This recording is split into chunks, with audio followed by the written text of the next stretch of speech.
just go for the rest of these. So Banished Souls, cast time was increased to 16 seconds in Mythic, up from 12. Necrotic Detonation up 30% in its cast time. For Rygolon, the Dark Eclipse is now 3 people instead of 4. The Unstable Matter health reduced by 25%. J-Lore's melee damage is down 25%, all difficulties. Torment damage, 30%, all difficulties. Unholy Eruption, 30% nerf, all difficulties. So Rune Absorb reduced on Mythic. Chainbreaker is now nearest 3 instead of 4. Incarnation of Torment health reduced 20% on Mythic. Diverted Life Shield reduced by 75%, so that's just dead. Chains of Anguish will no longer reposition linked targets when the primary target moves out of range on Mythic. Okay, so, and then if you kind of look at the history, it's like, here's the nerfs. Dakar's a big opinion.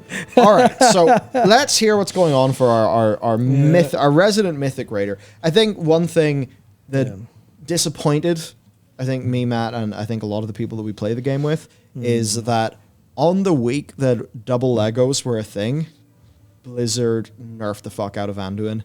And I know for us, we had enjoyed progressing on it, and we did feel quite robbed. Because it was like we knew we were going to get a power bump, and that's fine. We were putting our reps in before. But to get a power bump and then to have the fight be nerfed, that did feel really bad. And that was a Friends and Family Guild on normal mode.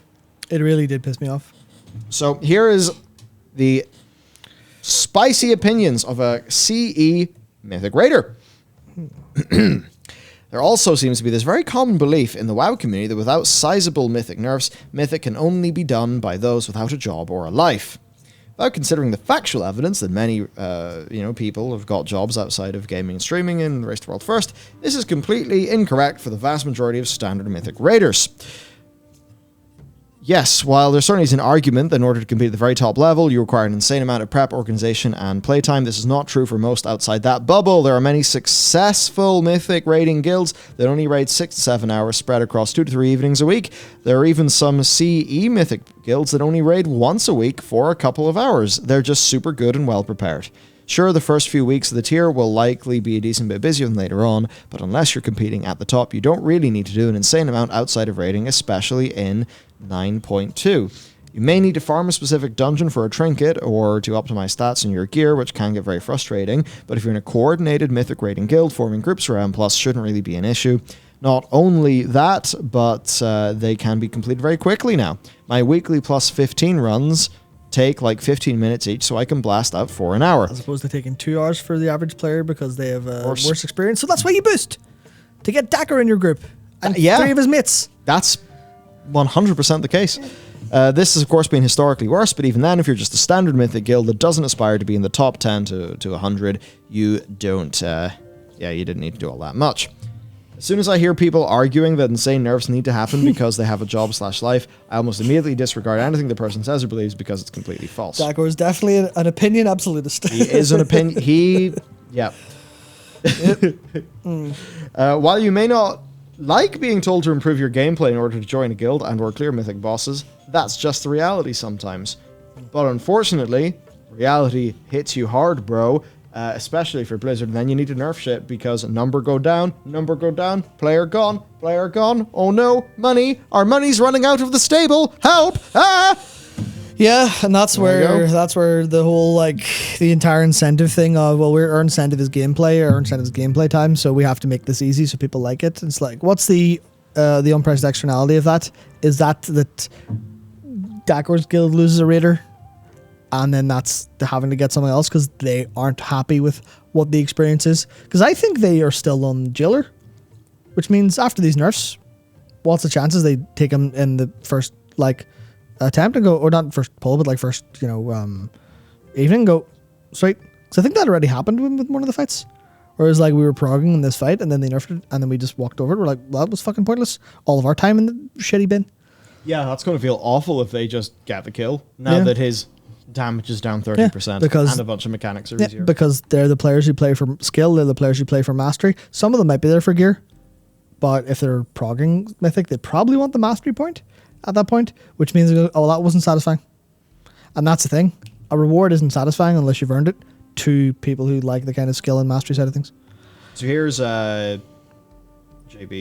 Just talking about the idea of, cap Yeah, the that's item what level I at heroic, and then mythic is just there as a challenge. Yeah. And I think that's the overwhelming opinion of his sample of just about 4,000 followers. Yep. Does mythic prep need to be high? I think the mythic scene would potentially be a lot healthier if you only had people that wanted to be there instead of a bunch of people who are slaving for loot and hating every minute of it. Totally. I mean, then you take that to heroic, you take that to normal, take that to mythic plus. And it turns out if you're only there for the loot, like, that's just not healthy. You're It's not not having healthy fun. for you. You're not Yeah. getting a good time out of this. Like, why are you getting the loot? Uh-oh. That might be too big of a question. And that's the thing. When you're just looking at numbers, when you're looking at engagement, you're not going, what's the qualitative answer? And obviously they've exit surveys and stuff in World of Warcraft for people that quit, but like, how many people are just fucking mazed, to put it that way? How many people are just doing the thing that brings them the dopamine? The dopamine hit's not necessarily true in terms of, but it's the common nomenclature, even though it's incorrect, people understand it. It's like, what brings you the happy bing bing moment and keeps you feeling vaguely satisfied in your World of Warcraft experience? Because there's fucking nothing else to do. You can't go do a handful of quests and enjoy yourself because there are no fucking quests to do because they've making Mythic Hey, there's Plus a nice and hour Grids. and a half happened with 925. An hour and a half for 925. Fucking fantastic. That'll last 6 months. Yeah, I guess it's like, where is the Yeah. rep that takes 30 days and has a whole bunch of narrative content within it instead of just being a weekly doled out campaign? Yeah, where's the I have played World of Warcraft, I'm satisfied, I'll come back in a couple of days. You can use the IKEA Tons. effect on your plot instead Yeah. of just time gating it. And if you get renown twice a week and it's basically for free, then that you haven't earned that. It's just happened. Just, Yeah. a tip. But remember, log in at least once every 3 days for your callings. Oh, and log in daily for your daily quests, for your progress. Even though there's not much to do beyond that. Just be amazed. But yeah. We're sort of going through this. Gooped Yep. is just like, why? Why this? Why? Noggy, Sepulcher has what felt like 3 to 4 Kill Jaden / Fallen Avatar caliber bosses, which is way too much. Both of which are for people who I don't remember. remember. Oh boy. Both of those were really, really controversial for being exceedingly fucking hard in Mythic. I think with Kill Jaden, I believe it was just like the randomness of some of the swirlies or Yeah, something. yeah, Was really just, it felt very unfair. Yeah, the meteors, I think they were Yeah. really fucked up. And then I think Fallen Avatar was literally just super hyper hard as a DPS check and heal check and stuff. So Noggy's just talking about player fatigue in this context. I Yeah. think that's definitely something we should think about. It's crazy. Oh, there you go. You ready to come play Sepulcher 2? Of course, don't worry. Sepulcher 3 Faded edition is Yeah. coming out in probably a few weeks. Yeah. I don't know. I don't know when they're going to do season 4. Anyway, imagine them nerfing bosses so people that play the game as a job can experience all the content mind-blowing. Yeah, Whoa.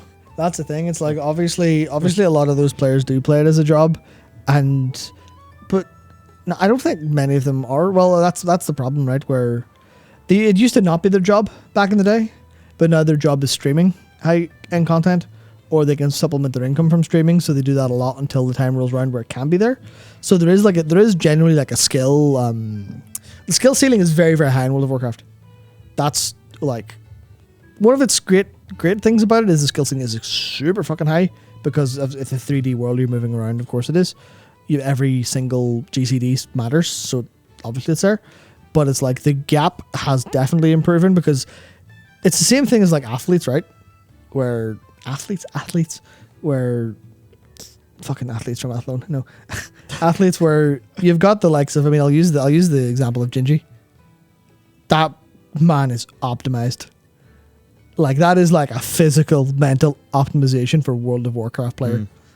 Has all of the fucking supplements and nutrition down. Obviously, some of that's lifestyle, some of that's job, but it's like you've got like the equivalent of fucking like Rocky and Ivan Drago here, where they just go and train, and they're really fucking good at this, and they kind of optimize, and that pulls the whole skill difference out, and then they have to cater for all of that. But even that's not necessarily completely true that's what the gearing curve's supposed to deal with. But it doesn't because of split runs and shit like that. Where it's supposed to be the good players go in with no gear, fucking wreck it, or have a hard time, have fun, enjoy it, and then people get gear and counteract that. But that has failed. That has fundamentally failed. I think one worth engaging in. Won't be a popular opinion, but why does everyone need to be able to clear Mythic? I don't think that's an unpopular opinion. I agree with that. And like, I don't want to be like, yeah. I mean, imagine if I was bashing my head off Mythic and I wasn't good enough, and then it got nerfed because of me. Fuck you, yeah. I mean, fuck me, I yeah. mean, I actually have a pretty sort of recent example for this, which is literally me. Was it yesterday? I was playing R-Type Final 2 because the PS Plus extra thing came out in the UK, and I wasn't going to buy R-Type Final for full price because fuck that. I got it the thing. And I was like, okay, right, I'm playing this. And I immediately felt, I was like, this is fucking bullshit. Whoever designed this game needs taken out the back of somewhere and dealt a very, very rough hand. You're too old. Fuck them. This is brutal. And obviously there's parts where like the game does a really bad job of explaining to you how you're supposed to use the Force. Not the Star Wars Force, the Force, the thing in the front of your ship. Because it's like, that's like a staple of R-Type, and I've only ever played one other R-Type game.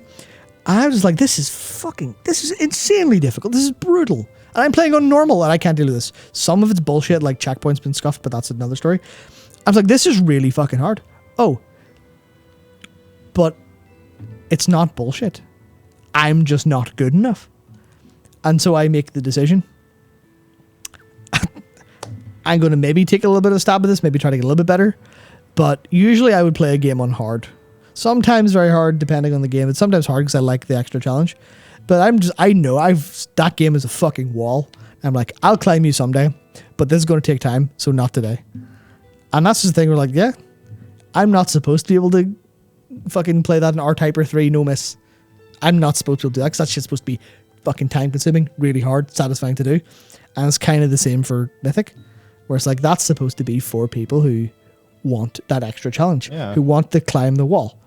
It's the same reasons people's like, oh, I mean, Elden Ring's the other example from like modern difficulty stuff, where it's like, oh, game's really hard, yeah, but there's ways to make it easier. If you want to have an easier time, there's that like dynamic difficulty of how you want to play it. You can play it with the sort of Knight and Flame and Mimic here, or you can play it naked with a dagger. You can do both of those things. One of them is for you, one of them's not for you, probably. If both are for you, then you're a strange person, but yeah. And that's the thing of like, video games are like that. Just let Mythic players want to do Mythic. Make them want to do Mythic, make it fun for them. But loot and World of Warcraft and stuff. Shit for loot, that's like the issue. Yeah. Not everyone that does keys pushes 30. Not everyone that does PvP gets glad. I've never looked in a fucking 30 key. Yeah. Loot. Loot. Yeah. Loot. Gotta get that loot. Loot. Ultimating Mythic is the way to go. That's from the limit players.